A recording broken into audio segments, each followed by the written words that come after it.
जम्मू कश्मीर में बैसाखी के त्योहार के लिए लेकर आज मुसलसल तीसरे रोज भी तकरीबात जारी रही। इस सिलसिले में त्राल इलाके में भी एक प्रोग्राम मुनअक़द हुआ, जिस दौरान बाकी लीडरान के साथ साथ बीजेपी लीडर अवतार सिंह ने भी शमूलियत की और अपनी सिख बरादरी को मुबारकबाद दी।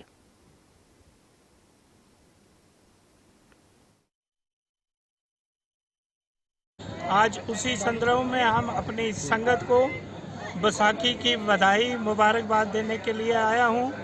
बैसाखी का मौसम एक रंगीन प्रोग्राम रहता है और इस बैसाखी का एक पीछे जो आप देखें, खालसा साजना दिवस आज ही के दिन खालसा का जन्मदिन 324 साल पहले हमारे गुरु गोबिंद सिंह जी महाराज ने इस मज़हब को बना के आज सारे जगत में सिखों का बोलबाला है और सिख अपनी सेवा के गर्ज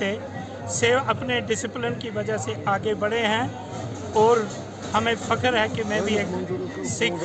फैमिली का एक अदना सा मेंबर हूं। आपको बताना चाहूँगा, मैं भारतीय जनता पार्टी का एक छोटा सा सेवादार होने के नाते, डीडीसी मेंबर डाडसरा होने के नाते यहाँ हाजिर होना मेरा बहुत लाजमी है। बात अगर करें सरकारों की,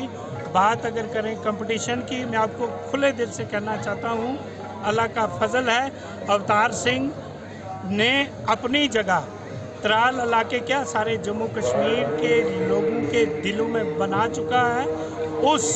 इमेज को सबोटाज करने के लिए मेरे राइवल लोग और मेरे पार्टी